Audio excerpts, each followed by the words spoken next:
Ciao amici, dopo esattamente 24 giorni dall'ordine mi è arrivata la visiera trasparente per il casco che ho comprato poco tempo fa e che vi ho fatto vedere nell'altro video. Mm, Acquistata a 8 euro e qualcosa.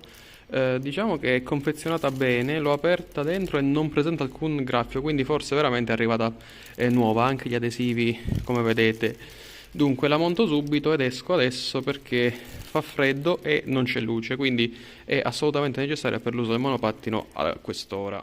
Ciao amici, purtroppo dopo aver fatto gli elogi alla confezione della nuova visiera, in fase di montaggio mi sono accorto che l'attacco è leggermente diverso rispetto a quello originale, quindi è un pochino più stretto e con vedete questo pirolino di plastica in pratica nella visiera trasparente e all'esterno. In quella invece, eh, quella originale, è presente, non so se vedete, credo di no, ma è presente all'interno.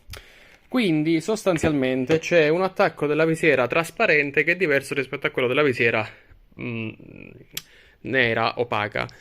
Ora, le alternative sono due: o rimando indietro questa trasparente, oppure provo a sistemare un pochino questo attacco, in realtà allargandolo leggermente, perché in quanto a spessore mi sembra simile. E come potete facilmente immaginare, propendo per la seconda opzione, perché in pratica il casco ha un problema quando prendo le buche e quando ho la visiera alzata, perché non è stabilissimo l'attacco e la visiera tende ad abbassarsi. Quindi, allargando questo foro, dovrei riuscire a incastrare un pochino meglio la visiera all'interno della struttura del casco. Quindi, per capirci, col casco in mano provo a farvi vedere cosa voglio fare. Voglio provare ad allargare un pochino questo buco per fare in modo tale che la visiera entri e si incastri qui dentro, perché ho notato che in quanto a spessore del bordo più o meno ci siamo, è solo la circonferenza che è un po' più stretta. Quindi la allargo leggermente e cerco di metterla stretta in maniera tale che sia molto stabile l'incastro, e quindi alzando la visiera magari posso evitare che si abbassi durante le buche o comunque quando prendo delle disconnessioni e ho la visiera alzata. Quindi ci provo e vi aggiorno. Allora, il primo lato è stato sistemato, quindi è bastato scavare un pochino nella circonferenza della visiera ed è stato possibile incastrarla. L'unica cosa, ho dovuto limare un pochino questa piccolissima protuberanza che ho lasciato, l'ho limata però perché mi serve per tenere più fissa la visiera, che comunque, come vedete, si muove. Vabbè, diciamo non lo vedete, ma vi assicuro che si muove. La mobilità è comunque garantita, sebbene ci sia stato questo lavoretto manuale, sono stato supportato da strumenti proprio specifici per questa attività, quindi un giravite elettrico con questo tipo di punta che mi è servito per limare un pochino le asperità dei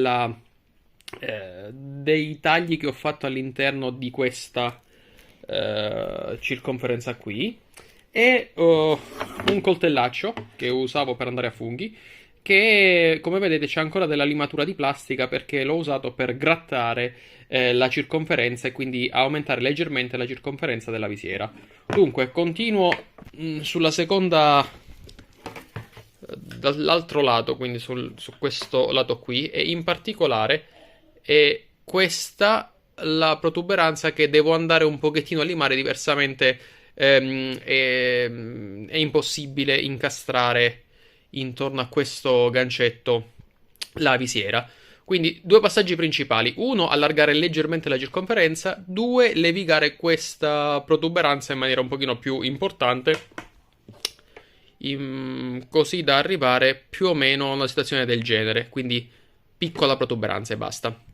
Mi metto all'opera. Allora amici, la modifica è stata completata e diciamo che secondo me, da un punto di vista puramente estetico, non si nota che questa visiera non è quella originale, Poi, chiaro, soffermandosi su quella seghettatura che c'è lungo il contorno interno della visiera, quantomeno dell'attacco della visiera, un pochino il sospetto viene, però da un punto di vista funzionale, la visiera, se vogliamo, ha come limite che non si può aprire più di così, però non dà fastidio, cioè premesso che non penso di girare con questa visiera alzata perché questa l'ho presa proprio per l'inverno e l'idea è di averla sempre abbassata, ma comunque anche alzandola così riesco a vedere tranquillamente la strada, non mi dà fastidio.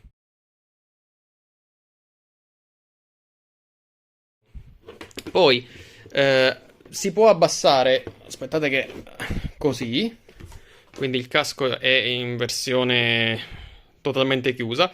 L'unica, l'altro minus, diciamo, di questa soluzione è che forzando ancora si riesce ad abbassare ulteriormente la visiera, però ci si deve proprio impegnare. Vabbè, non... ci ho provato prima, con un po' di forza si riesce ad abbassare ancora di più, però voglio dire, è da masochisti cercare di arrivare a una... Vedete, sto provando, ma insomma, solo forzando si riesce ad abbassare ancora di più la visiera e a farla andare, se vogliamo, oltre il limite massimo. Chiaramente è una cosa che non mi interessa fare.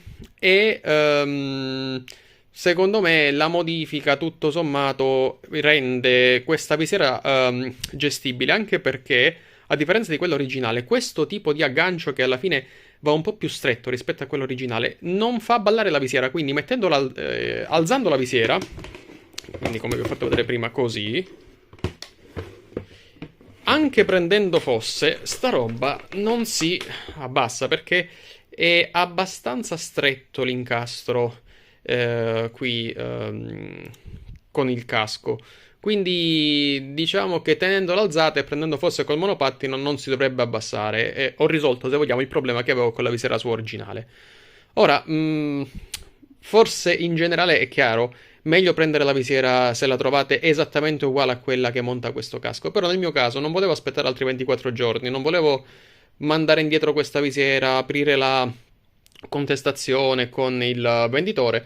Così facendo in 20 minuti più o meno ho la visiera trasparente disponibile e pronta all'utilizzo per il mio casco. Unico appunto, poco fa sono uscito con la notte, ho dovuto girare con la visiera opaca alzata, però da domani questo problema non lo avrò più. Al solito, se avete altro lasciatemeli nei commenti e vi risponderò appena possibile e vi lascio anche il link per l'acquisto di questa visiera trasparente. Sottolineo, non è quella originale, quindi se la volete montare dovete fare quello che ho fatto io. Se trovate invece quella originale, magari indicatemela così per completezza l'aggiungo sempre nella descrizione del video. Ciao a tutti!